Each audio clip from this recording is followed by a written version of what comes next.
Whittaker Weekly is a 3-episode anime discussion podcast where two brothers discuss a show of their choice. The show can be anything from a current season flop to a decades-old classic. What are they going to talk about next? Who knows? They sure don't.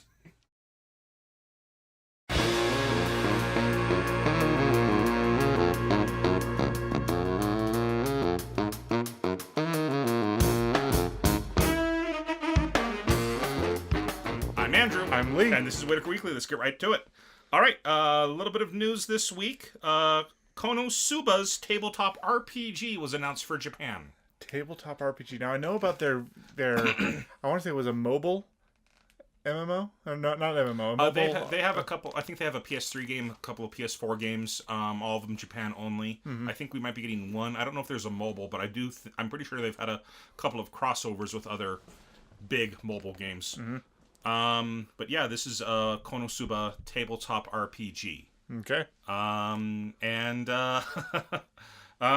It's only going to be about $16 to buy it. Uh-huh. But there's no word if it's being released in America yet. Right. For me, that'd be a no-brainer simply because of the incredible popularity that is Konosuba. Sure. And the popularity of tabletop RPGs that we're seeing these days. Yeah. Anyway, yeah. And then a little bit of news that we both wanted to talk about. We found some information about this on Kickstarter and on AnimeNewsNetwork.com. Yep. I heard about it. Like, I follow Critical Role on social media, and you've dropped their names on creator shout-out before. And things like that. So I learned about this through Twitter and through some other things. But I decided to go ahead and just post the link itself to the Kickstarter campaign. Uh-huh. But they are doing a Kickstarter where they asked for $750,000 to make a 22-minute episode, animated episode of Critical Role, featuring the characters from Vox Machina, the first campaign characters. Mm-hmm. Within 24 hours, they had raised over $4 million.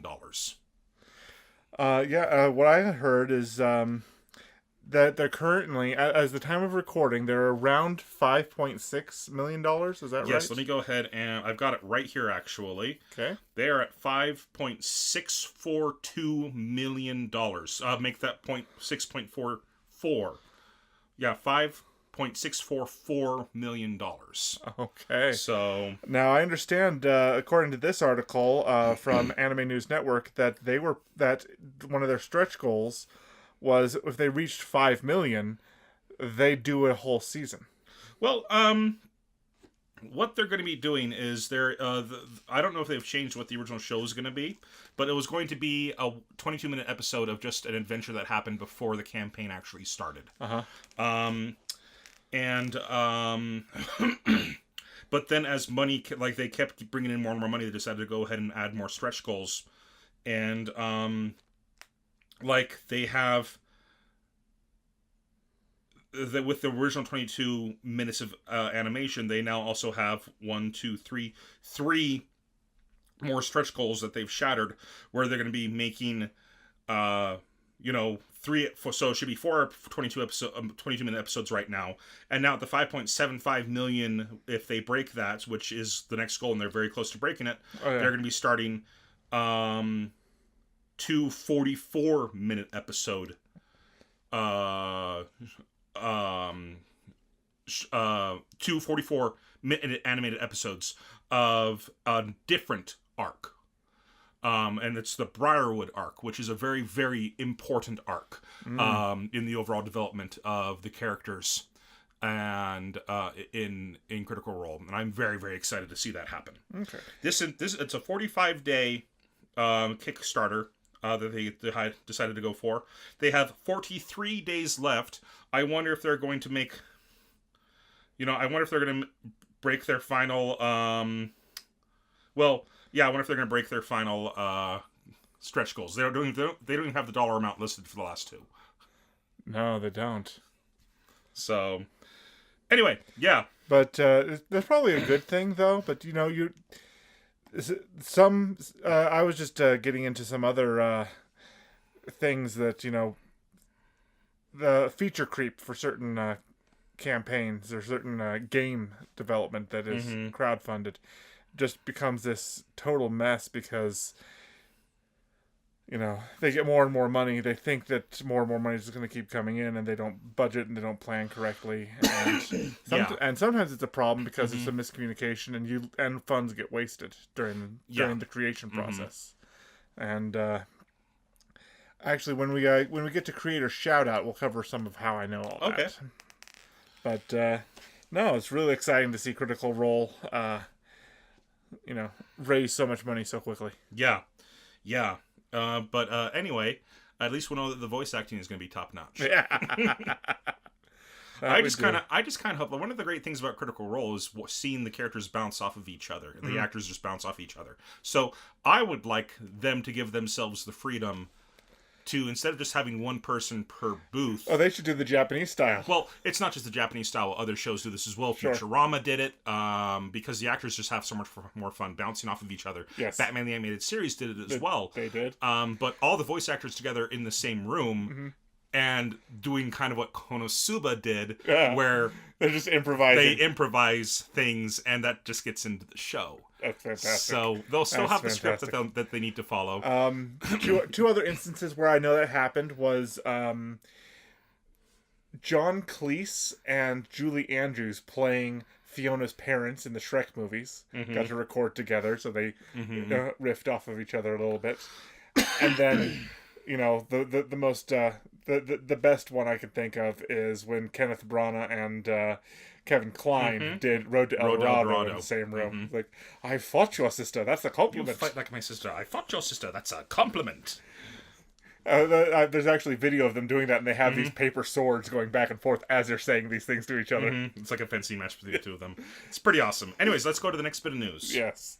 All right, so this also came up in my Anime News Network feed. Hello Kitty gets first Hollywood film by Warner. So for the first time, Hello Kitty is getting a movie produced outside of Japan. Just going into some details here. It's still in development. It's not decided whether it's going to be 2D animation, 3D, CG, or some other. So they're in the very early stages of development for this. Oh yeah, they're planning something. Okay. The World of Hello Kitty, the animated series, is slated to have a 52-episode run starting in 2021, working with Sanrio and a French animation studio, Manello Productions, is part of what this article reads. But yeah, it's just announced that it's in works, but there doesn't seem to be a release date or even a plan for what medium it's coming out in. But I got a couple little girls who'd be thrilled to hear about this. Yeah, I think both your little girls would be very happy to hear about this, and little girls across America would be happy to see it as well. Okay. All right, well, that's it for the news. Let's go ahead and get into 3 episodes in. All right. And this week it's my turn to pick. I picked Captain Harlock. And after watching the first 3 episodes, I think they could have beefed up the synopsis that we got online pretty easily. But the synopsis we found is the year is 2977. Mankind has become complacent and stagnant. All work is done by machines while humans spend their time on entertainment. Yeah, that is the first part of...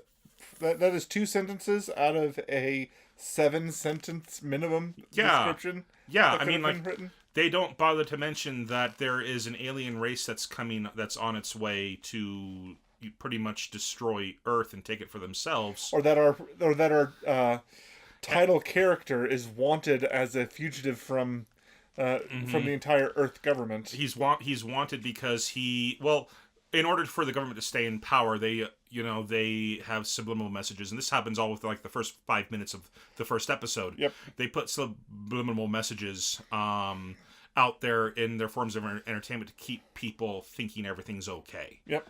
And Captain Harlock rose against that, and he fought against that, and because of that, he became a fugitive. Yes, he did. But he's also one of the only people that knows about the alien invasion and he might try to convince people about it. People are so obsessed with recreation that they don't believe it. And we come to find out sometime, I want to say mid-episode 2, that it's mid-episode 1. I think it was episode 1. Episode 1. They discover that there is a mysterious string of deaths of astronomers on Earth, and it is just Captain Harlock is framed for them. Yep, they just pin him on. Well, Rather than do any investigative work to find out what's really they happening, blame it on Captain Harlock. because he's the easiest scapegoat. That requires the least amount of work to say it's his fault. And he's got the death sentence on him now. Yep. So if he ever goes back to Earth, he will be executed on sight. And he goes back to Earth a lot in the first 3 episodes. Yes, he does. But anyway, so episode 1, it starts with this ship in space, and suddenly they're they're being hailed, and they turn on. Well, no, they're not even being hailed. They just suddenly start hearing music from this ship that's approaching. Yes, they do. And it's a men's chorus singing, and it's I didn't write down any of the lyrics. But I just thought, and the crew started panicking immediately. There's like, what the crap is this? What's going on? And I just thought to myself, what a way to announce, hi, we're here for you. You know? And it just scared them witless. The choppers are fully loaded and the Wagner CD is installed in the... Pretty much. And then, there's this military guy on this ship, and he tells them to go ahead and pretend to surrender because it's Captain Harlock who's coming, and he wants to have his chance at taking out the legendary Captain Harlock. Mm-hmm. And it cuts to the inside of the bridge. Arcadia, The bridge of the Arcadia, and there is a young woman by the name of I didn't write her name down, but there's a young blonde woman, as there always was in shows of this era. There's a little dwarf man who was the first mate, and then there's Captain Harlock. Yeah. And it's like they spent their entire design budget on Harlock. And when we first get the full view of Harlock, it's like, we just need to make sure you realize that this is the pirate. Because he's got a skull and crossbones on his torso, on his collar, on the back of his cape, on each of the belt buckles of both belts he's wearing. Just it's as if character design was, this is a pirate, and everybody needs to know it's a pirate on first glance. So, okay, so the sorry, the ship. I'm just pulling up my anime list so we have the ship, characters. Yeah, the ship. So the ship with the military folk hidden on board. K is her name. Yeah, K is her name. Anyway, sorry. They surrender, throw up the white flag, as it were, and but Harlock the conversation goes between the first and the first mate. I believe that's Yataran. They're like, oh wow, we won this without even putting up a fight. This is great. Let's go ahead and board them. And then they mentioned something, the fact of it's always this easy. Oh yeah, if only it was always this easy. No, that it is always this easy. That nobody ever bothers putting up a fight anymore. Oh yeah, that's true. Okay. And then that's when Captain Harlock says, "Wait a second," because something feels wrong about this one, and so he has them fire space harpoons at them. No. He sends a scout out first. He's like, send a scout out, and then as soon as the scout gets close, then the commander, the military guy in the other ship, jumps the gun and starts shooting at that. Starts shooting at the scout, and the scout goes back and he's like, and they're like, oh wow, like you really saved us this time, Captain. And then K fires the space torpedoes at them. The harpoons. Harpoons. Thank you. Fires the harpoons at them, which fills their corridors with a special gas that freezes them in place. And that's another thing that I wrote down. And that's just that is terrifying. I mean, not really. If you're the one receiving it, it's terrifying. But at the same time, it's a super effective way to wipe out the enemy crew. Yeah. And not put your crew at risk. So yeah, it's not 100% clear whether or not they died from that. We haven't seen any of them ever again since then, so I'm thinking they died. Okay. But at the same time, every on-screen death that we see is super over-the-top dramatic. Right. So, like crazy over-the-top dramatic. Which we'll get to in episode 3. Will get to in episode 3. And then they find this cargo room filled with food, gems, and booze. And Harlock tells them to take all the food and then burn the rest, or like jettison the rest. Yes. And they do so, which surprises them because there's all this valuable currency that they're just going to forego. You feeling okay? I got some allergies. Oh, sad. It's spring. It's getting to be that time of year. Yep. Anyway,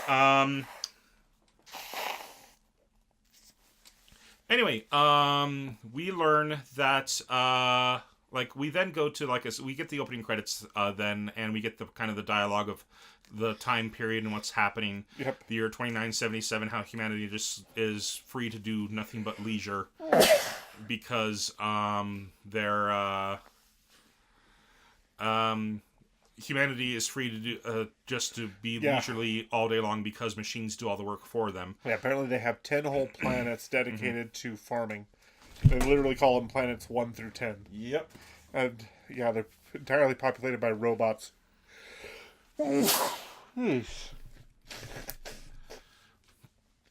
Somebody's saying something about me. Anyway, but yeah, they're just entirely populated by robots who do all the farming for them. And apparently, this was this ship that they took the food from was bringing food from one of those planets. Yeah. Anyway, they cut to Parliament, and Parliament's in this having this meeting discussing something or other that seems it should be important. But then the Prime Minister just says. Yeah, keep going. And the Prime Minister just then says, well, hey, how about we go ahead and take a break for now, and we just, let's go watch the horse races. And everyone's like, yeah, let's do that. And so they all pull out these screens and just ignore what they were doing and start watching the horse races that they had all put money on. And then this other military guy comes in who is a recurring character, and he says that Harlock is on his way, and we need to prepare for his arrival, because they have reason to know that he is coming. And that reason is revealed to be a little girl. And that little girl, apparently Harlock has made a promise that he would visit her every year on her birthday. Right. And her birthday is the next day. Yeah, she's turning 7. Yep. Harlock.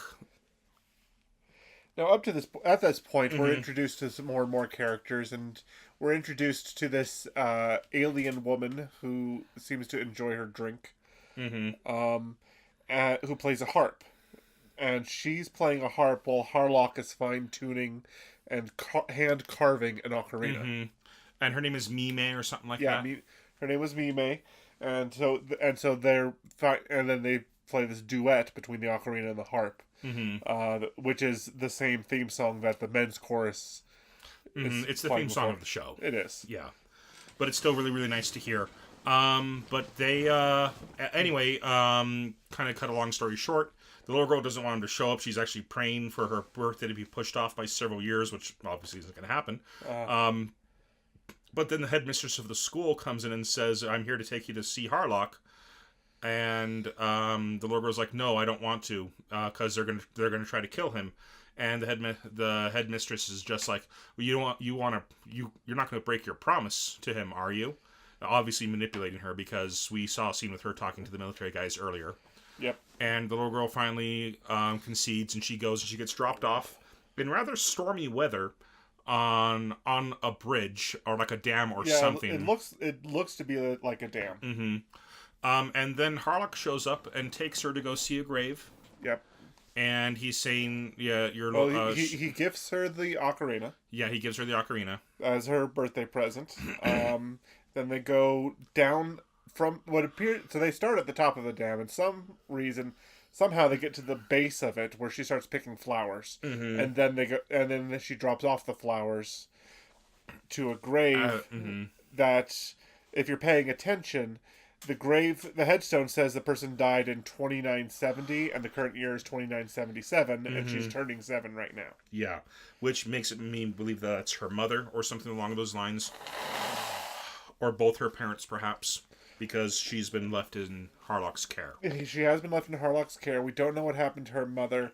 We do know that her father passed away from conversations that happened later in these 3 episodes. And if the listeners are wondering why a name is not shown on this tombstone. If our listeners are wondering why Harlock doesn't just take her onto her ship, that's revealed in episode 3, where she's saying, "Please take me to your ship. I don't want to stay here any longer." Is it 2? It's episode 2. Anyways, it's not episode 1. No. But in episode 2 or 3, probably 2, she says, "Please, I don't want to stay here." And he reveals to her that, "I can't. I promised your father that I would not let you on my pirate ship." Well, episode 2 really delves into her story. Yeah. And it's her in almost entirety. And then she doesn't make an appearance in episode 3. Yeah. Is how that's structured. Anyway. So. Episode, but yeah, and so Harlock then gets arrested. Harlock is then brought in after he's surrounded by tanks. Mm-hmm. So he's there alone with this little girl, and they have to bring tanks to surround him to arrest him. Well, obviously they're too lazy to give a chase, so they want to make sure they get him with the first go. So they surround him, they handcuff him, and they take him to this city, and they're about to execute him, when all of a sudden the platform behind him, filled with very official-looking people, explodes. And it explodes from a gunshot from the Arcadia that is now in lower orbit, or not even in lower, it's in the city. Yeah. And it's clearing a path for Harlock's escape. Yes, it is. And all the soldiers just run and flee for their lives, when really a single one of them could have just turned and shot Harlock right then and there and ended it. Yep, but they're all too busy, docile, worrying about their own life. That's the conclusion I came to, and because I wanted to point that out, that they are, that in this future where humanity, all of their needs are taken care of, and they're just used to doing leisure, all their needs are taken care of by machines, they wouldn't have the gumption to do that. I mean, them running away as cowards, it just makes sense in the world that has been created for them, because they don't need to be brave. Everything's taken care of for them. Yep. So when a situation like that comes up, they're going to run from it. It's true. All right. So episode. So that's how episode 1 ends. Mm-hmm. Episode 2 is really about the little girl. Yep. It's focused on her quite a bit, and as plagued older anime, each episode seems to have a completely different character design for certain characters. And the little girl, she's got the same dress, but her hair is completely different. Okay. Like, she used to have kind of wildish hair, but now her hair's like a helmet. So, anyway. So yeah, this episode's all about her. And they're trying to get her to draw out Harlock. So she has been assigned by the headmistress that Harlock needs to contact the headmistress and help plan for her future, because he is her guardian. And she knows that if Harlock comes to Earth, he will be captured and assassinated, and so she doesn't want to do it. Well, she's been ordered by the headmistress, and if she disobeys, she will have to be punished. Mm-hmm. And she tries to think she can't bring herself to do it. She refuses, ultimately, despite what's going on. And so a different mistress is brought in to conduct her punishment. Mm-hmm. So the punishment that she's given is to polish the church floor using water from a spring that's quite a ways away from the church. And so she has to carry buckets to and from this spring and get it done in a day. And she thinks she's almost done, but then that mistress comes in and says, "I can't see my face in the floor. That's what I want." And so she keeps doing it, and she's almost done. And she comes in and she sees muddy footprints across the floor. 5 boys in what appear to be some kind of soccer uniform or something. Some play clothes or whatever, and they're praying. And then she chews them out, and they say, "Well, don't pick on us. I mean, don't yell at us. Talk to what's her name, the headmistress. I mean, she told us to come over here and pray." So while they were covered in mud. Yeah. So. And so now she just has to start all over again. Mm-hmm. And It's just established that her own stubbornness is keeping her from doing this. Meanwhile, great big sphere in the sky is causing problems for Captain Harlock. It has destroyed. Something has destroyed a fleet of ships from the 10 agriculture planets, the 10 farming worlds. They're not quite sure what it is, but those ships are all wiped out. Of course, the people on Earth are blaming Harlock for it. But and then they kind of like, and this is kind of established in episode 1 as well, that there is this unknown object coming towards Earth. And in episode 2, we also learn that astronomers are being killed. Yes.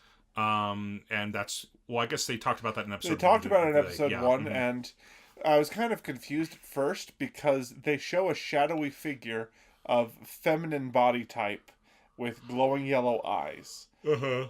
And I thought, what is the alien doing assassinating people? Is she? And then a tall, slender, feminine alien with glowing yellow eyes is in Harlock's.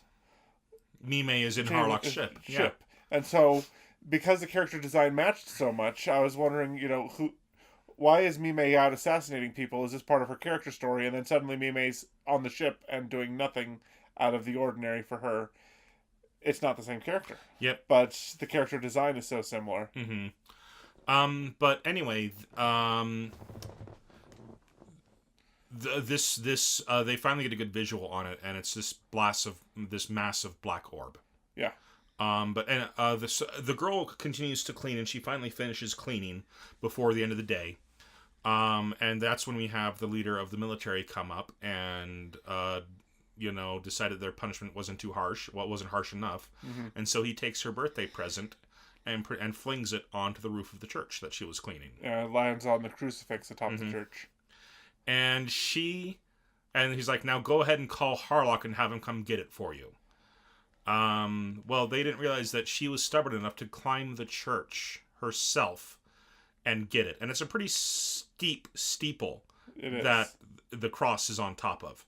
And so when people notice her climbing up, they start crying out for her and saying, what are you doing? Get down from there. It's dangerous. You're going to kill yourself. But she ignores them. And there's kind of this scene has some cuts between itself and Harlock trying to attack the black orb. Yes. And he the black orb unleashes a volley of like lightning beams or whatever they call them. And then whatever he fires it with, it responds by sending out a magnetic wave trying to attract things to itself. And so they have to use whatever power they can just not to be pulled into it. Yeah. And it gets past Harlock. Harlock gets very upset about it, and it crashes into the city. And it made it look like it crashed on top of the little girl from how it was cut. Yes. But it just crashed in the city adjacent to where she was at. And she grabbed the ocarina, but then she started to fall.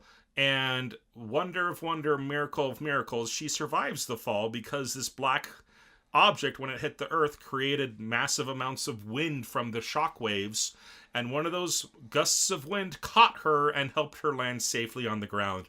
And I couldn't help but roll my eyes at that. I'm just like, oh, the logic of 1970s anime. Because they had two options. One, they could have killed her right then and there. That's something that could have happened in the 70s anime. Yeah, it could have. Just spend an entire episode getting you to appreciate and love this character. I thought that was going to happen. I thought that was what they were planning. But she has some kind of plot armor because she's featured heavily in the ending credits. Yeah. And so she's very important to Harlock. Right. And so there's just you get the sense of plot armor, and so there's sometimes it's okay to have plot armor on a character because then you have a sense of. Sometimes you want to give your audience a sense of, yeah, they're in peril, but they're going to be okay. Mm-hmm. Kind of the eel doesn't get her right now. I'm just telling you because you look worried. Like, I wasn't really worried. It's just more like concerned. Okay. So that's the end of episode 2. It is. That ship crash, that whatever crashing into the planet. The last time we see this girl in the first 3 episodes, she's not in episode 2 at all, is she's on the ground, busted up and bruised, but she's caught her ocarina. Now, something that we needed to go back to is,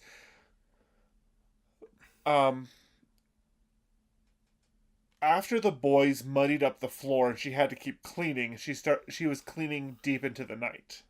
Mm-hmm. And on one of her trips to and from the spring to get clean water, she is accosted by a wolf. Oh, that's right. And so she's attacked by a wolf, and no one's around to help her, and she's pinned up against a cliffside as the wolf is coming at her, and she cries out, "Harlock, save me!" And suddenly there's a knife in the wolf's neck, and Captain Harlock is there. Mm-hmm. And so there she is on Earth. Nobody was there to save her from the wolf, and every adult that she needs to rely on is out to get Captain Harlock, and she is not safe with it. She is physically safe, but will perpetually her loyalty to Captain Harlock will be tested perpetually while she's here, and she just wants an escape. She wants an out. Please bring me on your ship. And why doesn't he? And it's because he promised her father that he would never let her step foot on a pirate ship.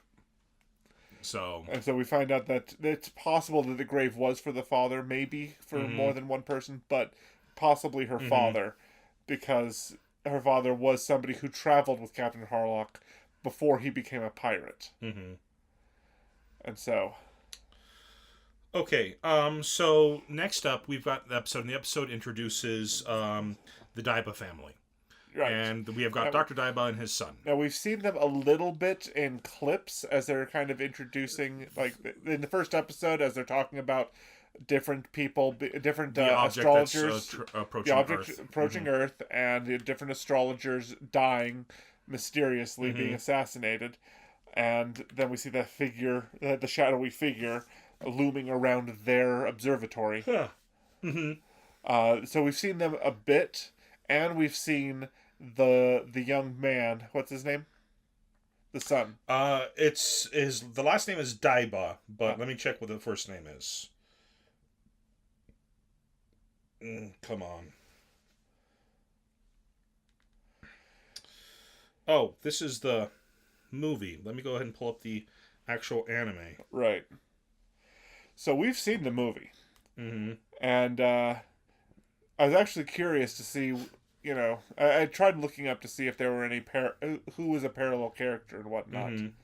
But yeah, the young man who is a kind of a much younger version of Harlock with the same hair without the scar. Tadashi Daiba. Daiba. With a D. Daiba. I thought I said Daiba. I heard a T. Anyway, sorry. Well, I'm stuffy. Tadashi Daiba is in the opening credits as one of the there's an ensemble shot of Captain Harlock and his most prominent crew, and he's among them. It's him, the blonde, the alien girl, and the midget, whatever his name is, the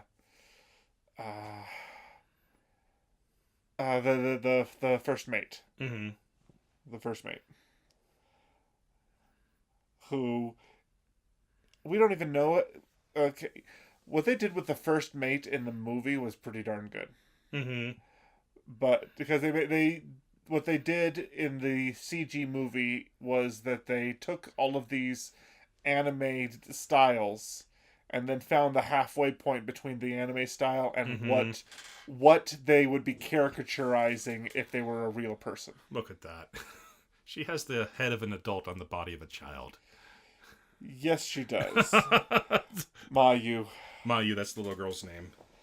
Anyway, sorry. Yeah, I was noticing that same thing when she was lying in bed and she just had the arms of a toddler and the head of a grown woman.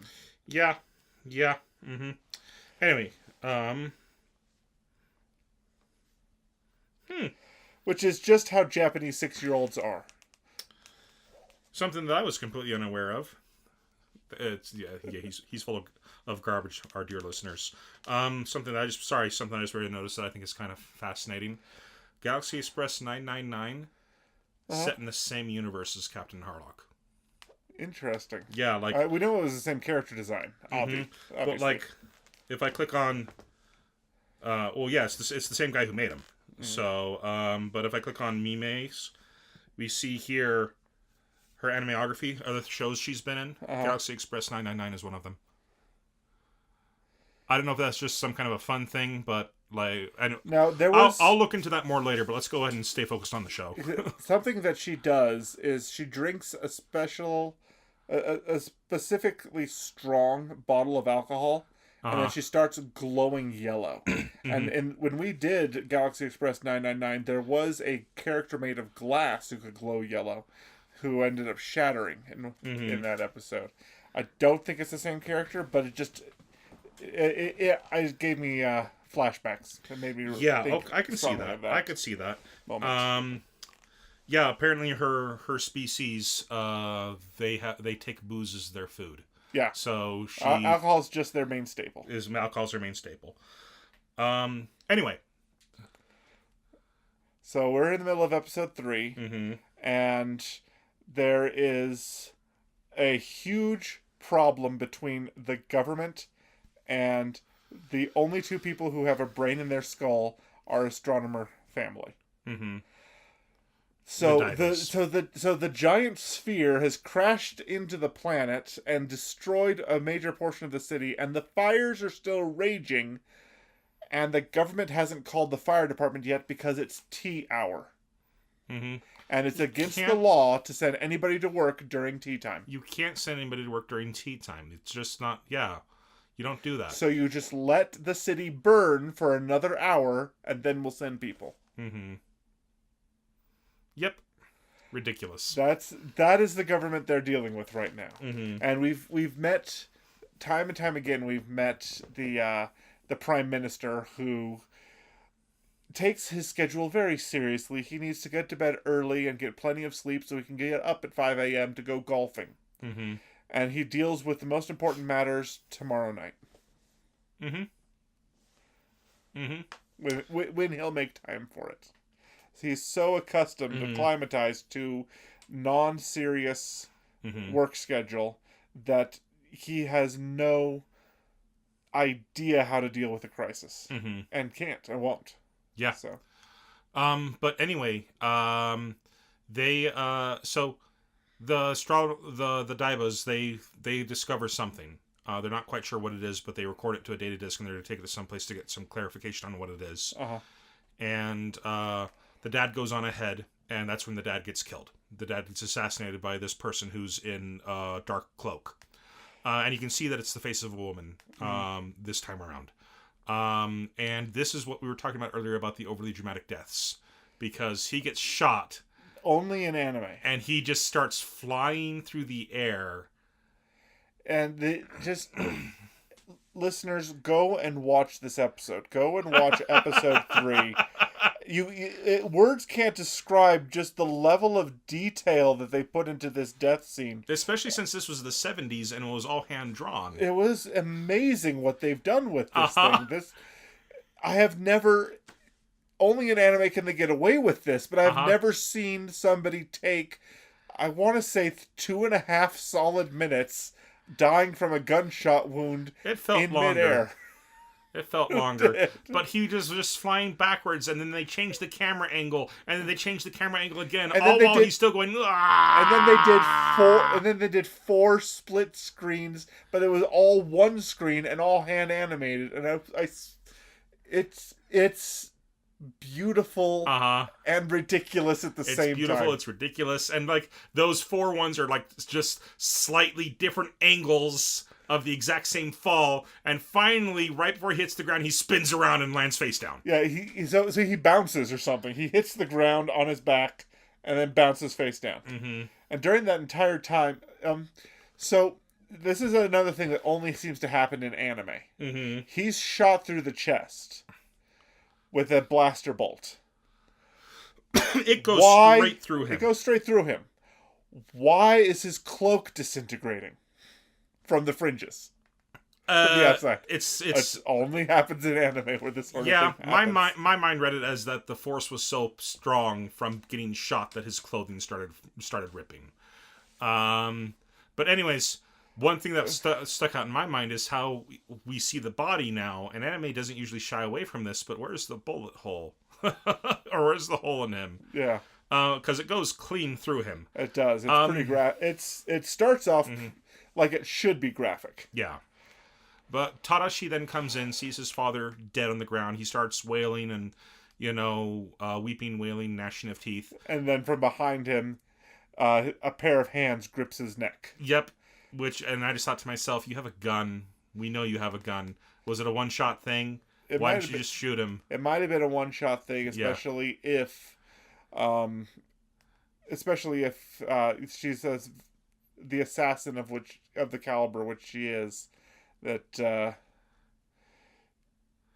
I don't know. Anyway, I was just trying to think about that she didn't necessarily plan. It seems like she didn't necessarily plan on using the gun more than once. Possibly, I don't know. But she's strangling him, and then as she's strangling him, she gets shot, and she collapses over dead again, very dramatically.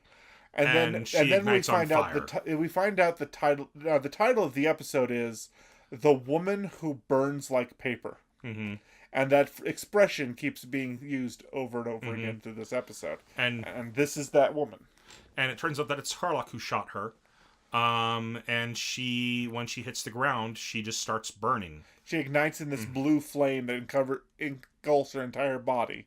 And then when the flame finally goes out, there is just a large pile of ash. Yep. Gray ash that's burned in swirls.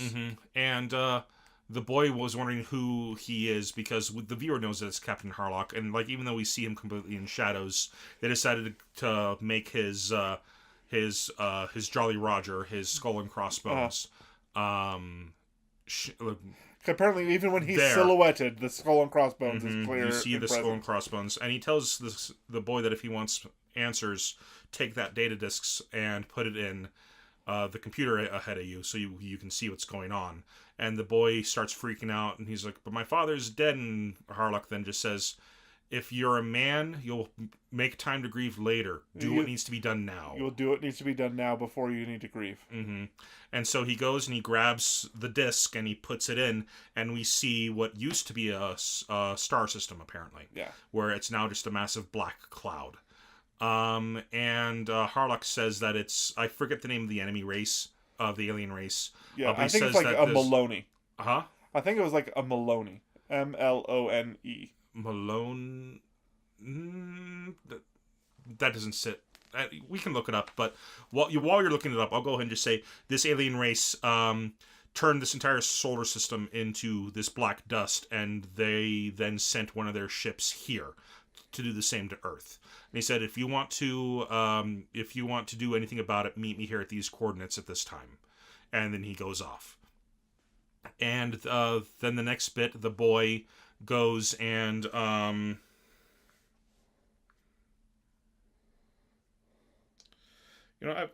Mazone. That's who it is. Yeah. I was like, I've got my anime list pulled up right here. It's Mazone, Mazone. Yeah. Which is wow. So you were really close to being right. One letter off. One letter off. So it's the Mazones, and Mazone. They Mazone. If I'll have to listen to how they pronounce it in Japanese. I really wasn't paying attention too much to it. Also, it's an auto recording, so it's kind of harder to tell just because of the audio quality. Anyway, they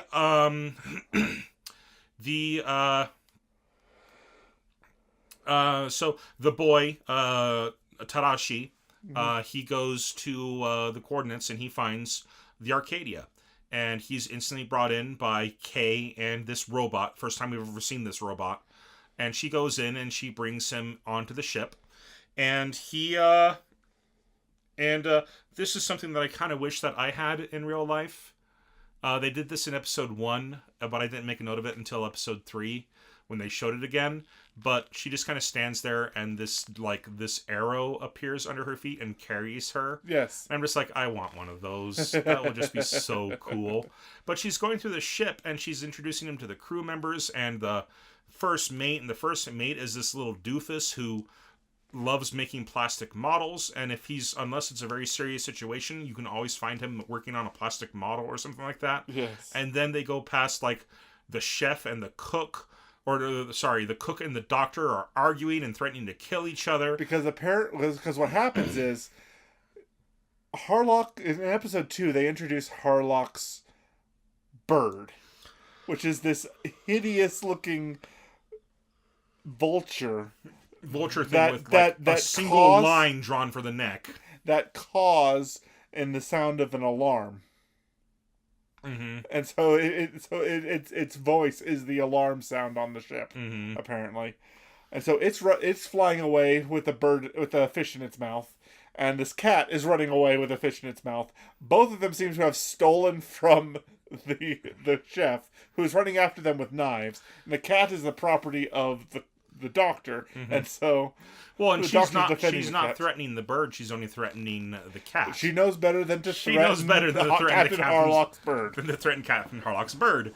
And so they start arguing and stuff like that, and then he's going through and he just sees all these this ragtag crew just like sleeping in the halls and goofing off and not doing much. And he's got this look of, what the crap have I gotten myself into? Like, what is this? And and Tadashi's distrust in the crew is completely believable, because up until now, he's only seen goofballs. He's only seen people who prioritize leisure over everything else. Which is no different from the entirety of the world that he's from. Well, that's what I'm saying. What I'm saying.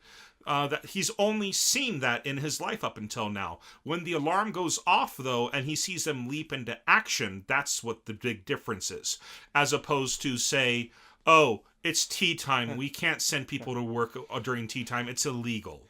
It's that leisure isn't bad, but when it's time to take things seriously, you take things seriously. Mm-hmm. And so that's the difference. Mm-hmm. And the alarm goes off. And he goes to the bridge and he sees Harlock, realizing that it's Harlock finally. The guy who saved him was Harlock. Yes. And they are being attacked by a group of the Mazone. Mm-hmm. And they send out fighters to go ahead and fight off these little fighter jets that have come. And they start using their ship's defenses and things like that to take out the bigger ships. And one of the ships explodes close to the view windows of the bridge, and he sees this beautiful woman in the cockpit screaming out in pain as her ship explodes. With blue skin. And they say, well, they all look like... Well, and they say this earlier. I think it's something that Kay says. Kay says they call them the women who burn like paper. Yeah. Because they all look like beautiful women. They're not women, though. We don't know what they are, but they're not women. Yeah. Is what she says. And then he says, wait, that one had blue skin. And again, Kay says, we don't know why, but as soon as they come into contact with Earth's atmosphere, their skin turns white. Yep. But that's what they are normally. They're blue-skinned. And after they fight everybody off, and Harlock, and they're able to use some of their more powerful guns to wipe out some of the bigger ships, Harlock invites him to join the crew and to avenge his father. And that's the end of episode 3. That is. Episode 4 apparently is going to be him thinking about joining and probably eventually joining because his life is now in danger and he's got nowhere else to go. Right. Now, is he named the same as the character in the movie that joins the crew? No. Okay. The movie is also the plot for the movie is also very different than the plot for the show. Yes, it absolutely is. It seems to be an homage to the show that borrows the characters but tells a completely different story. Yeah. Mm-hmm. And something that happens in the show is that they kind of imply that Captain Harlock is immortal, but the point of view character who looks like Captain Harlock only without the eye patch and the scar, over time gets a scar and needs an eye patch. Yeah. And so it's kind of... He becomes the next Captain Harlock. Mm-hmm. And so, it's kind of... just to go back to the Princess Bride references we've been going on, Yeah, is that it's like the Dread Pirate Roberts. Yeah, and I think that's how that movie interpreted it. But I plan on watching the entire show at some point. It's not a priority for me right now, just because I've got so many other things to watch. Right. But I enjoyed the first 3 episodes. I thought they were great. I'd like to see where it goes. But I do know that Harlock and the alien Mime, she's the one who gave him the technology to make the the dark matter engine. Right. And that was over 100 years before the start of the show. Yeah. That was 100 years ago.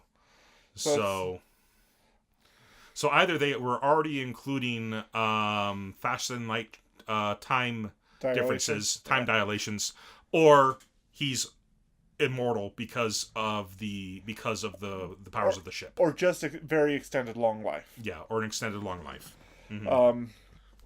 But the other, it's just, it's a very interesting show. Yeah. But both of them are very interesting, very unique, different enough from each other that they don't. And then that's something else that is a major difference between the shows. Because if you've seen the movie, it's kind of hard to adjust to Captain Harlock in the show, because in the movie he is so grim and stern-faced and stoic that when you see Captain Harlock smirk, the very first time you see his lips, he's smirking. And it's like, is this really the right character? But no, this is the original. Yeah, that's the original. And no, Captain Harlock has no problem smirking and just having a bit of a superiority complex when it comes to, because he is better than everyone else. Yeah, and he knows it, and everyone else knows it too. Yeah. Anyway, it's weird. Like, I'm not quite sure how old he is. Like, again, I'm planning on watching the show, but Kay is his niece. Okay. Kay is his niece. He's got a wife. He had a wife at some point. And if he had a wife, that means, if Kay is his niece, that means that he had another sibling, either a brother or a sister. Either he had a sibling or his wife did. Or his wife had a sibling. And if he's over 100, what does that make Kay at this point? Like, I don't know. Again, we're gonna have to just kind of have to watch the show and see, right? See how it unfolds. Okay. I mean, this show is older than us. It is. I mean, one of the reasons you picked it last week was because the news we dropped was that they were doing a samurai version of it as a webcomic, a web manga, in honor of the 80th birthday of the creator. So, of the creator of all these shows from back in the day. Even this show has its own spin-off, something Emerald. She's this woman pirate who has a scar almost identical to Harlock's, but she has her own ship. Yeah, that sounds right. But Emeraldus, like Captain Emeraldus or something like that. But anyways, I'd like to watch the show. I just don't know when I'll find the time for it. Right. Okay. Couple other things in the way. All right, so I had actually watched episode 1 like many months ago, many years ago. But I never finished it. I had only gotten to the point where I think they got to the point where just before they arrested Captain Harlock. I mean, I didn't the first time I tried watching it, but I'm glad I got through the first 3 episodes this time. Okay, well, it's your pick for next week's 3 episodes in. Okay, and I was browsing around trying to find something interesting to watch that is something we hadn't already seen, and I kept stumbling on things like Nanbaka or just a whole slew of things you and I have seen before, and then I came across this one, and it seems adorable, and I'd like to give it a try. It's called My Roommate is a Cat. Okay. Synopsis reads, the story of Mikazuki Subaru, a novelist who is shy and struggles in relationships with other people, and a cat who is dumped by humans and lives a tough life on the streets. Through a twist of fate, the two of them end up living together. This heartwarming tale illustrates day-to-day life through the eyes of both man and cat. These moments seem trivial, but as they build upon themselves, the two become family and find happiness in their life together. Awesome. All right, well, that's it for 3 episodes in. Let's go ahead and move on to recommendation of the week, and it's my turn. Yes. And I'm going to go ahead and recommend a game series that is near and dear to both of our hearts, Ultima. It's true. You can get this entire game series for dirt cheap on GOG, on Galaxy of Games. you're pulling out, like, we record a video for our patrons while so they can go ahead and look at our handsome mugs while we're talking about anime. And you just pulled out the collector's edition box for Ultima 9, the final game in the series. This giant thing, really. It is an epic. You know, there's over a dozen games in the series. There's the main numbered games. There's the spin-offs. It was made by a company of the name of Origin that unfortunately is no longer around because EA is evil. But they oh hey, a cloth map. Yes, the cloth map that comes with the Ultima series. That was just a staple of the Ultima series box set, is that they would create these cloth maps. And then what would happen in the game is they'd actually have these they have these anti-piracy quizzes where they would ask you questions that you could only be answered if you had the materials that came with the box. If you had the booklets and stuff. And one of the they would ask you about randomly ask you the latitude or longitude of things on the map. And the majority of these games came out before the age of the internet.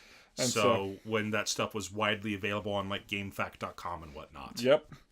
So it was pretty easy to beat once the internet came around. And these days it's just sort of a commemorative item instead of a commemorative item plus anti-theft features. I mean, the last game came out in what? 1999, 2000, something like that? Something like that. So that means it's 20 years since we've had a brand new Ultima game. But these games were huge for their time. They're still big.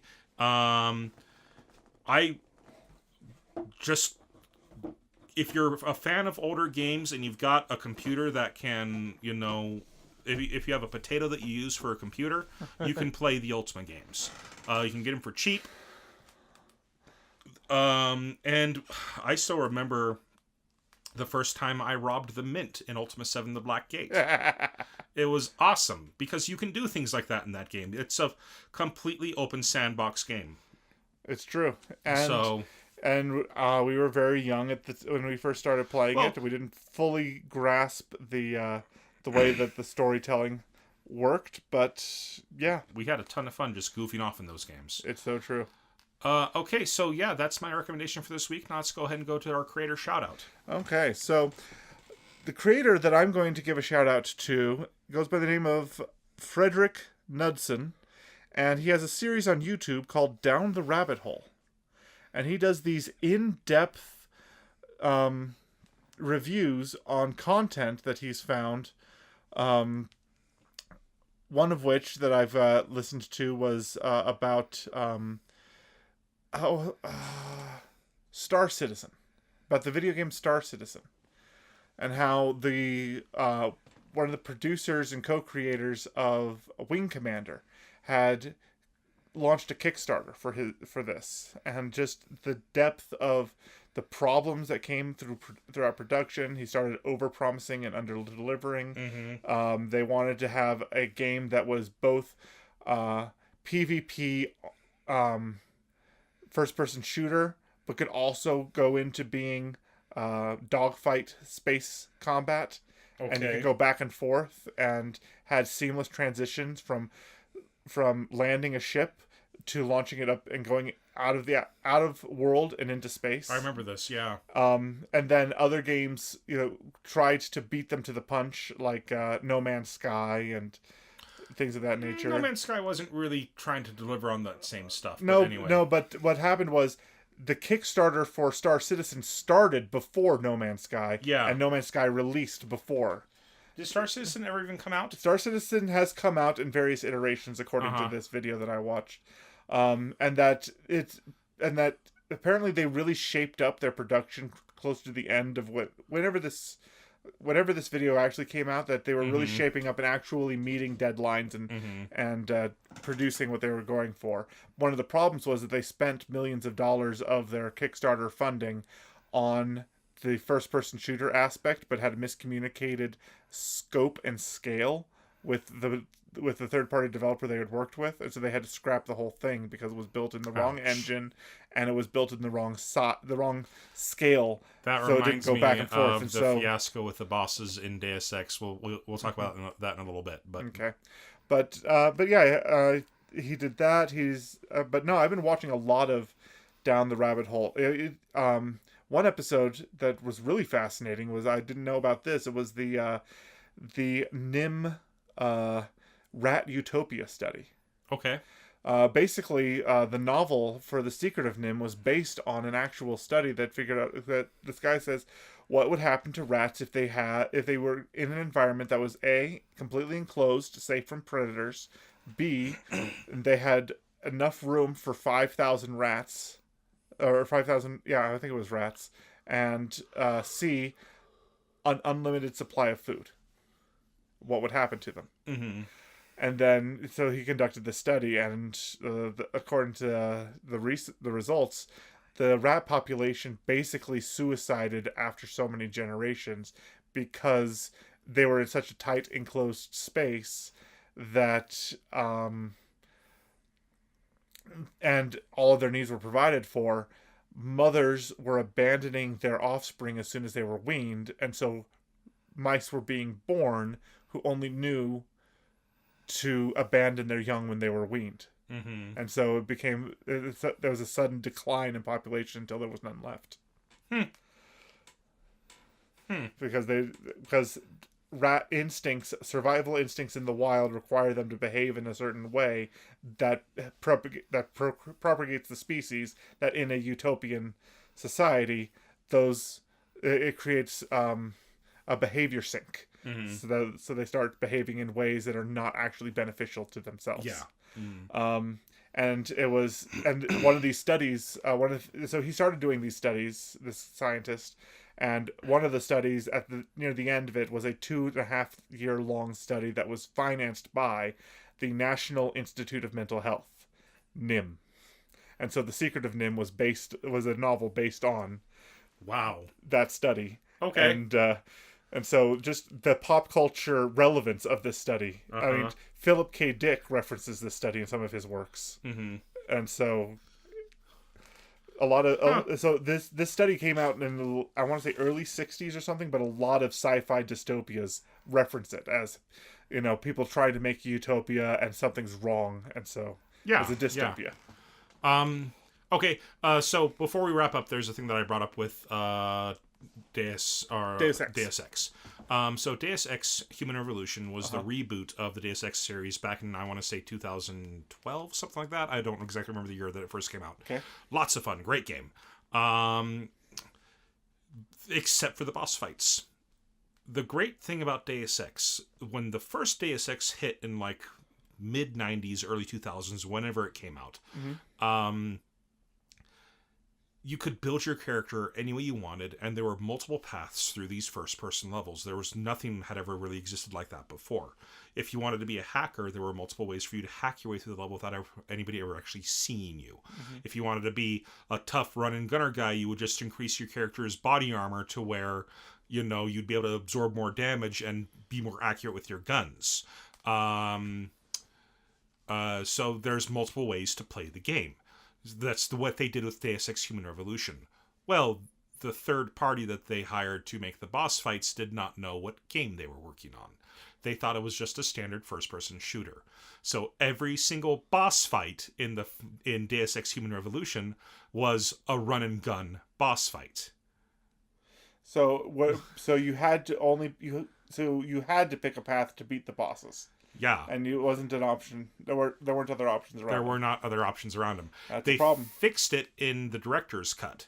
Like, if you became a hacker, they actually put, like, turrets and things like that, things for you to hack, and places for you to booby trap and stuff like that, to where the boss would run into it. But the people who made the boss fights at first had no clue what game they were making. They thought it was just a standard first-person shooter, so that's what they made. Right. They made standard first-person shooter boss fights. So... Speaking of boss fights, I got into the dungeon of Castle Hyrule and got the shield. Nice! Which is behind a boss fight of a giant skeleton Cyclops thing. Those things are easy, though. They are. Yeah, they're easy. Anyway, especially compared to the Lionels. which I've gotten actually pretty good at fighting. Cool. All right, well, thanks so much for listening in this week. If you listened in on YouTube, please feel free to like this episode and subscribe to our channel. If you like what we do and want to support us, please spread the word of our podcast or even support us on Patreon. Where can they find us on social media? Well, they can find us if they go to our website, whittakerweekly.com. They can find our links to our Facebook page, our Twitter account, our Patreon page, and our YouTube channel. We encourage all our listeners to follow us on the social media platform of their preference, and if there's one we're not on yet, please reach out to us on one of the ones we've mentioned, and we'll broaden our scope to include you. All right. Well, I want to give a shout out to Ben Coombs for providing the artwork for our podcast and website. And another shout out to Brazmataz for their song Drykolk, which we use for our open and closer. All right. Well, that's it for another week. I've been Andrew. I've been Lee. And this has been Whittaker Weekly. You guys have a good week.